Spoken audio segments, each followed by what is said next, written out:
You do. I'm always going to go with the player who you believe is the best for the team. And right now, I think Balogun is still trying to figure things out. I would still play him, give him another run. And if it's not sharp, 60 minutes, you're off. And Pepi's coming in. Clint, who do you give the nod to? That's a tough one. For me, if I'm a player, I always want to start, right? But at the same time, if you're someone that comes in, maybe they're tired and you maybe have an opportunity to score. So it's a difficult one to call. I don't know what happens in training, right? So if I'm in training watching these players play, what are the difference between the two? Does one stretch them a little bit better? Can one create his own goals for himself and get shots off? I don't think we saw the best of him tonight. I think it'll be interesting to see what happens once they do regen and get into training and how they're feeling. But it's a tough one to call, man.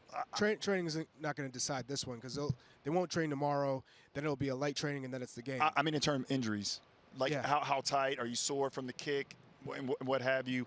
But you know, I'm going to root for both of them. Obviously, maybe you give Pepe the start because maybe that puts more fuel to the fire. Say, hey, it's up for grabs. Whoever's scoring is who I'm going to go with. And so that's how you earn your money as a coach. Getting those decisions right and what you see in training. Jenny, you're a coach. What would you do?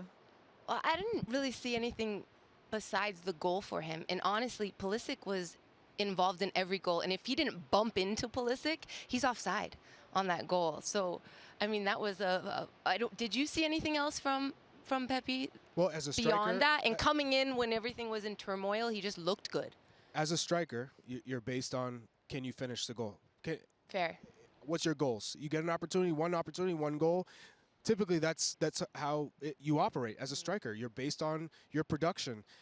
But that's like saying if you have your star striker, he doesn't score a goal, but the substitute does he not start the next match? You're not benching your star player who you've been waiting for because he doesn't score a goal. He was involved. It wasn't a horrible game from him. He got roughed up. He had some poor touches. He had some good touches. But you give him another run.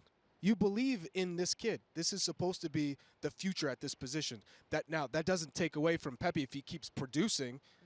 He gets an important move this summer, possibly to PSV. He's been linked there. Ernie Stewart's the sporting director, and starts playing.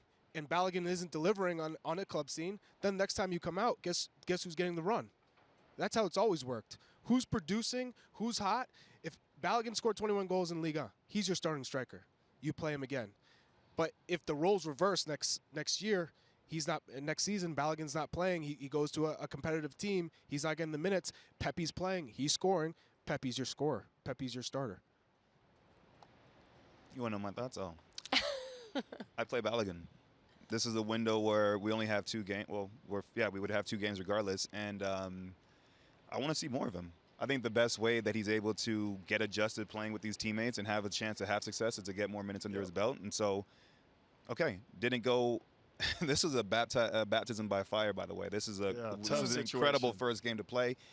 And, I mean, every clip that we saw, it was good hold-up play, and then he got fouled. He lays one off, and he gets ready to make a run. They just chop him down. So they came into the game, Mexico, with a clear game plan that they would have seen all the hype, all the noise surrounding his decision to play for the U.S., and they said, we're going to limit him. We're going to take him out as much as possible. We're going to be physical. We're going to foul him. And so I want to see more from him. I want to see him get an opportunity in a final against a different team, a different look, and see him continue to grow into that position as he gets more familiar with his teammates.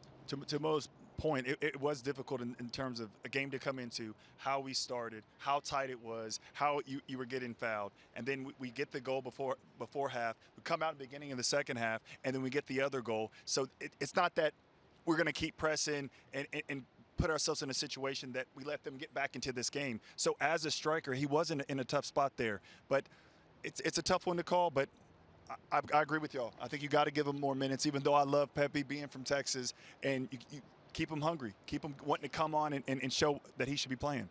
I mean, what time is it, by the way? 10:22. You want to know some good news? Give it to me. You are back on the air in 12 hours' time. You'll be right back here with a morning coffee. Afternoon. Oh, no. Afternoon footy. Wait, what time? Am I wrong? What time are you on air? I'm working 24 hours. Are you complaining? No, I love it. That's why I'm up. That's why I do it. I could be here 15 hours in the day.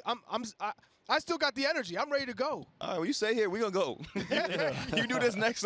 Get your segment sleeping bag. solo. So afternoon footy tomorrow. Give it a plug. 10 a.m. Don't miss it. We have some exciting guests. We always have fun games. You guys were on the show today. It was fun. They're on tomorrow morning too. Yeah.